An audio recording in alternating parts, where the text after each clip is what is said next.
નમસ્કાર મિત્રો.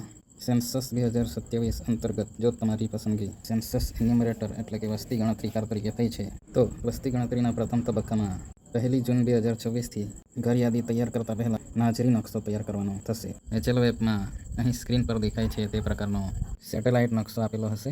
એ નકશાને ડાઉનલોડ કરી ChatGPT AIની મદદથી નાજરી નકશો સરળતાથી કેવી રીતે બનાવવો તે આજે આ વિડીયો દ્વારા શીખીશું. HLO એપમાંથી સેટેલાઇટ નકશો કેવી રીતે ડાઉનલોડ કરવો તેનો અલગ વિડીયો બનાવીને અપલોડ કરી દઈશ. ચલો હવે નાજરી નકશો બનાવવાની સંપૂર્ણ પ્રોસેસ જોઈ લઈએ. પ્રથમ માય ફાઇલ્સ કે ફાઇલ મેનેજરમાં જઈ સેટેલાઇટ નકશાની PDF ઓપન કરી લેવી. ત્યારબાદ એ નકશાનો સ્ક્રીનશોટ લઈ લેવો. હવે એ નકશાનો સ્ક્રીનશોટ ગેલેરીમાં જઈ ઓપન કરવો. ટૂલ્સની મદદથી એ નકશાને અહીં દર્શાવ્યું છે એ પ્રમાણે ક્રોપ કરી લેવો. ત્યારબાદ એને સેવ કરી લેવો. હવે ChatGPT એપ્લિકેશનને ઓપન કરશો એટલે આ પ્રકારનું પ્લસનું નિશાન દેખાશે. એના પર ક્લિક કરી ફોટોસ લખેલ છે તેના પર ક્લિક કરવું. અહીંથી તમારે સ્ક્રીનશોટને ઓપન કરી લેવાનો છે.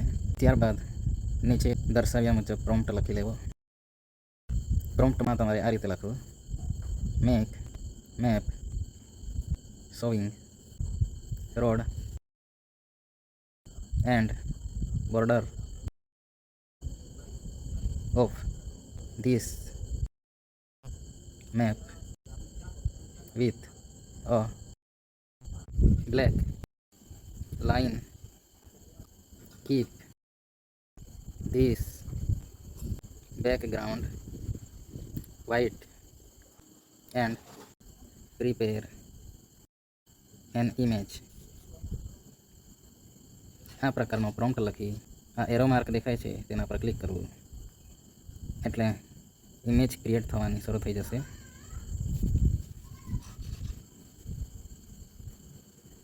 અહીં જોઈ શકો છો નાજરી નકશાની ઇમેજ ક્રિએટ થઈ ગઈ છે.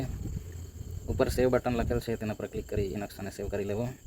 એને તમે ઝૂમ કરીને પણ જોઈ શકો છો. સરસ મજાનો નકશો તૈયાર થઈ ગયો છે. એ નકશાને A3 સાઇઝમાં પ્રિન્ટ કરાવી શકો છો. ત્યારબાદ જ્યારે પણ તમારે નાજરી નકશો તૈયાર કરવા જવાનું તૈયાર થશે ત્યારે એ નકશાની અંદર તમે સરળતાથી ઘરોને દોરી શકશો. ત્યારબાદ તમને જે 2 સીટ આપેલી હશે તેમાં આ નકશામાંથી સરળતાથી ઉતારો કરી શકશો. આ નકશાને ChatGPTમાં બનાવવા માટેનો પ્રોમ્પ્ટ ડિસ્ક્રિપ્શનમાં આપેલ હશે.